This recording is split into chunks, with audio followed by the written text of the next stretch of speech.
Our teeth are a commodity that is often taken for granted. It is one of the very few tissues with exposure to the outside world that once in place don't regenerate or replace themselves over time other than once in childhood. Healthy teeth are integral to our lives, yet nearly all of us will have at least some problems during our lives. We may think that our teeth are only about food and smiles, but they are much, much more. You may think that brushing once or twice a day is plenty, but dental health takes some TLC. I got to spend some time with the fine staff and dentists at Justice Dental to see just how important it is to promote a healthy set of chompers. It's because it's an entryway for bacteria. And so, we kind of forget about that it's an opening, into the rest of the bodies. Dr. Justice notes that what she does at her office is much more than simple cleanings and hygiene. One of the things that we love to focus on in that initial exam that you talked about, or an exam, is kind of covering not just obviously our foundation or our bone or gingival health is vital. We want a good solid foundation, but also the structures of the teeth. We're kind of analyzing, do fillings need to be replaced? Are fillings leaky? We see a lot of those old silver fillings.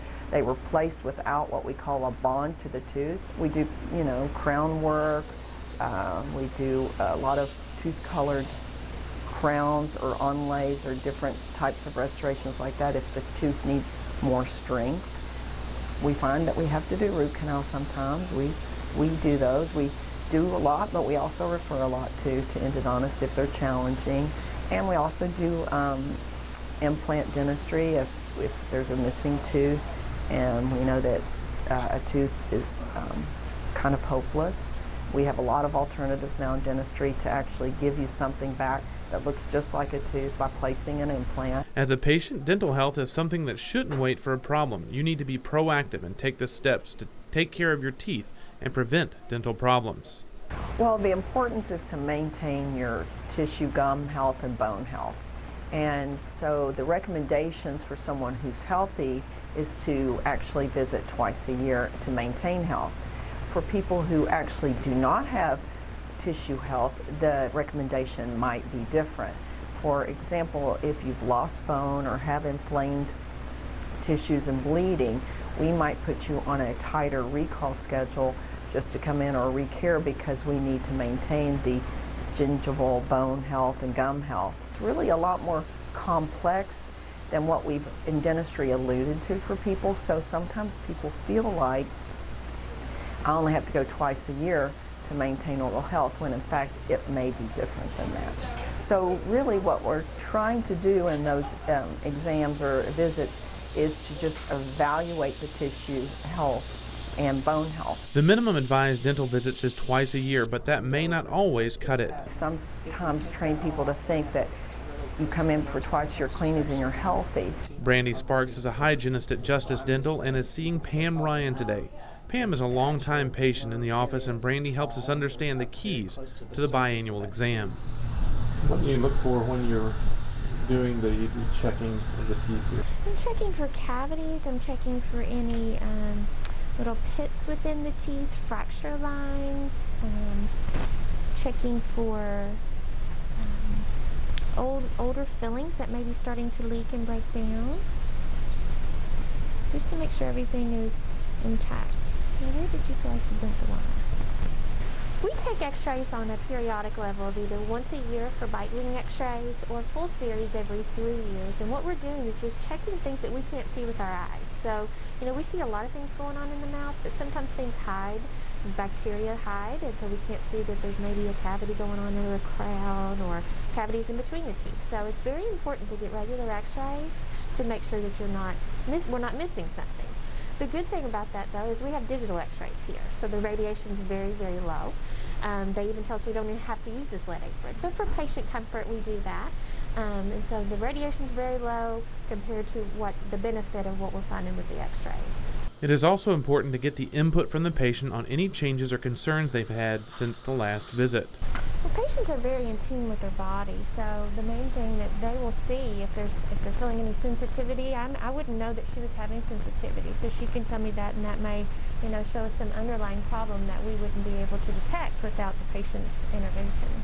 Past the general exam features that you may expect at any dentist, this office also utilizes a tool that helps screen for mouth cancers. As you know, we always do an oral cancer screening every time we clean your teeth just to make sure we don't see any abnormalities in the tissues. Now we have a new light called Identify.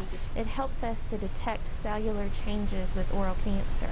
So most of the time the lesions we were finding were in stage 3 and stage 4. We actually saw a lesion present in the mouth.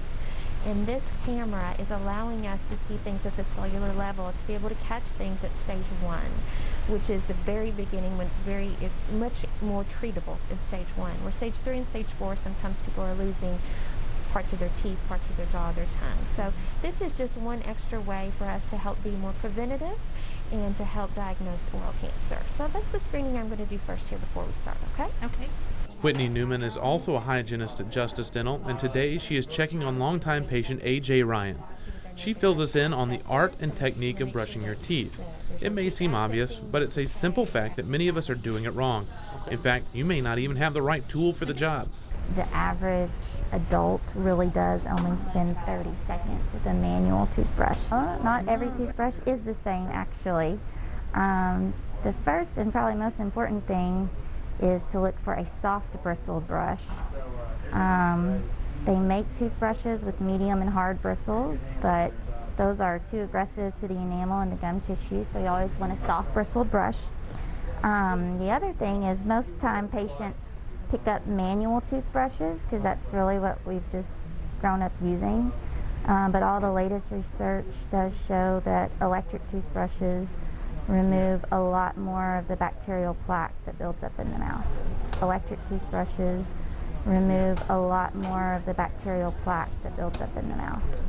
The mouth is for much, much more than talking and eating. It is a vital part of our health that requires daily attention and regular evaluations by a qualified dentist. So maintaining that perfect smile takes a lot of work and regular visits here to your dentist. You want to make sure that you do everything you can do to maintain lifelong dental health. I'm Dr. Ryan Stanton for StantonMD. We'll have further information in the coming months about your mouth, dental care, and some of the options available for rebuilding that smile. Coming up, we will talk with Retina Associates of Kentucky about eye health, challenges faced by one patient, and the tools they are making care possible. That's coming up right after this.